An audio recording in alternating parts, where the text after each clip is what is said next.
Assalomu alaykum va rahmatulloh. Bismillah.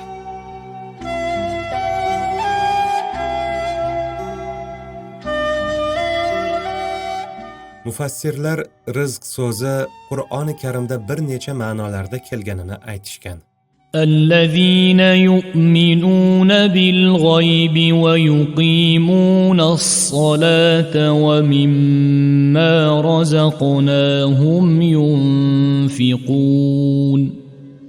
Ato ma'nosida ular g'aybga iymon keltirurlar, namozni qoim qiladilar va biz ularga bergan rizqdan infoq qilurlar.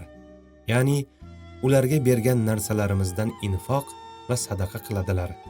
Baqara surasi 3-oyat. يا أيها الذين آمنوا أنفقوا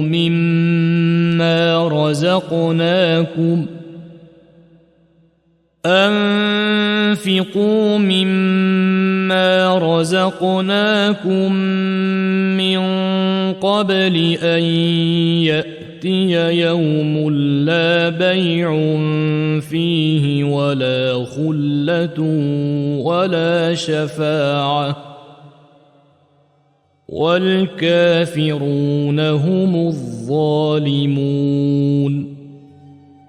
Yana shunga o'xshash oyat. Ey iymon keltirganlar, oldi sotdi ham, oshna og'aynichilik ham, shafoatchilik ham bo'lmaydigan kun kelmasidan oldin sizlarga rizq qilib bergan narsalarimizdan infoq qilinglar.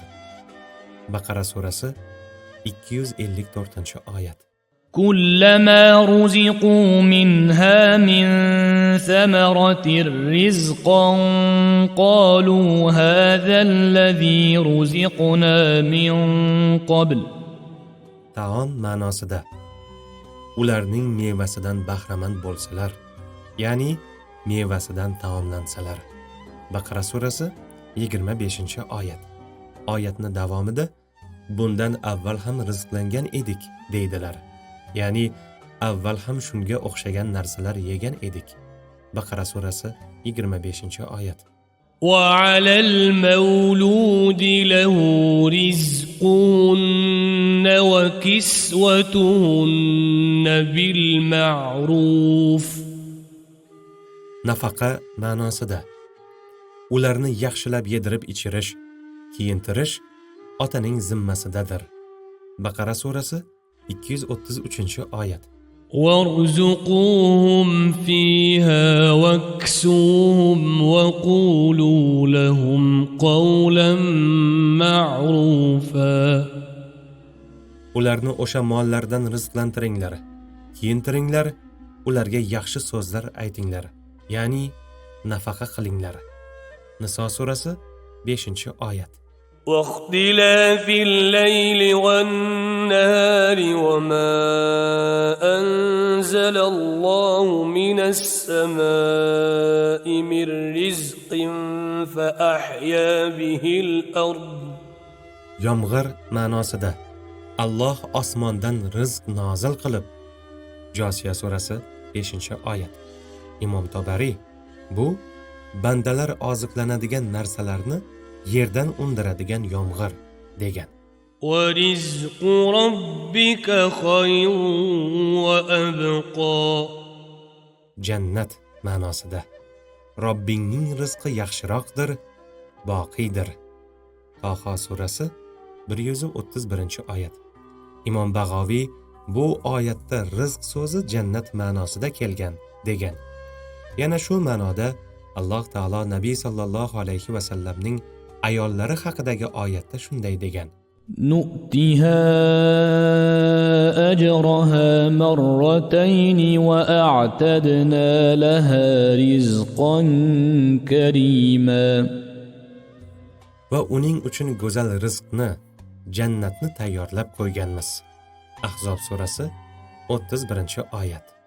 بل أحياء عند ربهم يرزقون.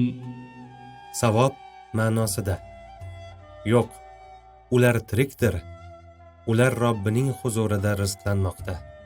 Ali Imron surasi 169-oyat.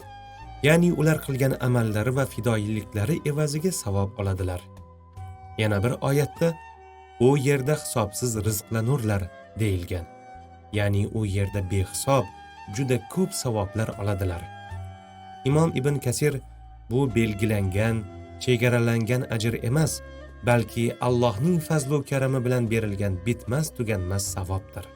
كلما دخل عليها زكريا المحراب وجد عندها رزقا Meva ma'nosida. Zakariya har qachon uning oldiga, mihrobga kirganida, uning huzurida rizq ko'rdi. Ali Imron surasi 37-oyat. Ko'pchilik sahoba va tobiinlar bu oyatdagi rizq so'zini meva deb tafsir qilib, uning huzurida yozda qish mevasini, qishda yoz mevasini ko'rar edi deganlar.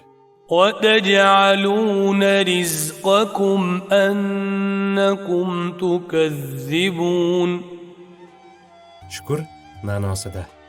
Yolg'onga chiqarishni rizq qilib olasizlarmi? Voqea surasi 82-oyat. Imom Tabariy ular Allohning sizga bergan rizqi uchun qilgan shukrni yolg'onga chiqarishadi. Vassalomu alaykum va rahmatullohi va barakatuh.